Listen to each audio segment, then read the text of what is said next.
So welcome everyone. Today we're going to see some discussion about material requirement planning. So shortly it is called MRP. So material requirements planning. So what is MRP?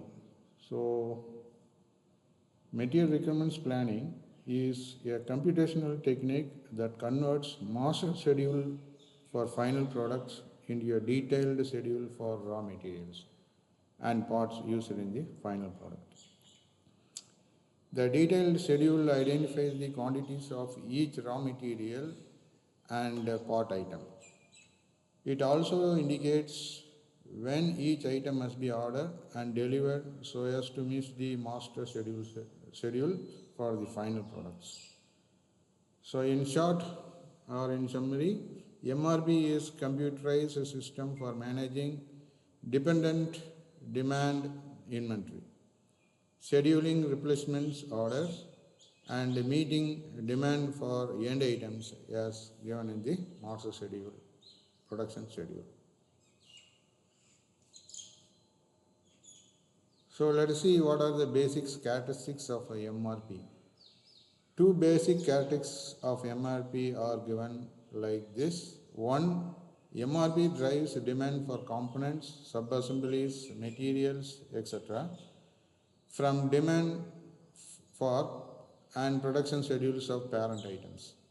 Second, MRP offsets replacements, orders, purchase orders or production schedules relative to the date when replacement is needed. So these are the two characteristics of MRP.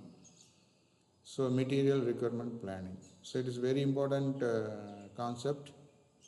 And what are the information needed for the MRP are one, the demand for all products. Second, lead times for all finished goods, components, parts, and raw materials.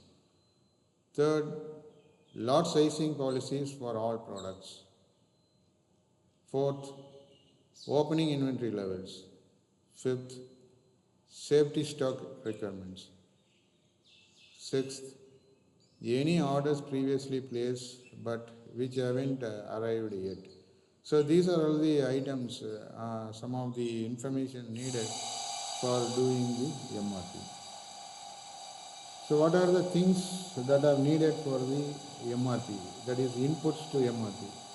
So three main inputs to MRP are one, the master production schedule, number two, bill of material file, and inventory record file. So these three documents are very, very important as an inputs to the MRP.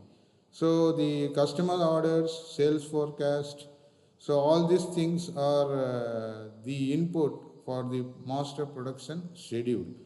So the master production schedule will be acting as an input for the MRP processor, right?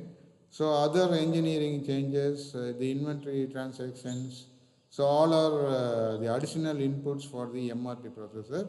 And finally, from MRP processing, we'll get the output reports. So let us see what are the, in the coming slides, we will see what are the output reports. So master production schedule. So what is master production schedule? Let us see first this one. MPS is a detailed plan that states how many end items, that is the final product to be sold to the customer, will be available for sale or distribution during the specific periods. So this tells about the detailed stock kept in the department for meeting the future requirements. The purpose of the master production schedule are one, to set due dates for the availability of the end items. Second, to provide information regarding resources and materials required to support the aggregate plan. And third, as an input to the MRP, which will set specific production schedules for parts and components used in end items. So these are all the purpose for maintaining the master production schedule. And as already we see that the input to MPS are the one, the market requirements, second, the production plan from aggregate planning, and third, the resource available. So what are the MRP output? The output of MRP is a list of end items available every period, so that is feasible with respect to demand and capacity. So we'll see what is bill of material file, and it is also one of the input for the MPR. Uh, what is bill of material? So bill of material designates what items and how many of each are used to make up for a specified final product. The bill of material files is used to compute the raw material and component requirements for end products listed in the master schedule. It provides information on product structure by listing the component parts and subassemblies that make each product. So these are the inputs, and let us see how the MRP is working. Yes, I already discussed, the MPS provides a period by period list of final products required. The BOM, that is bill of material, defines what material and components are needed for each product. Then the inventory record files contains the information on current and future inventory status of each component. By using these three inputs, the MRP processor computes the number of each component and raw material required for a given final product. So for better understanding how the MRP works, we can refer to some examples. And before that, we'll see what are the MRP output reports. The primary output includes the order release notice. The order release notice is to place orders that have been planned by MRP system. 2. Report of planned order releases in future periods.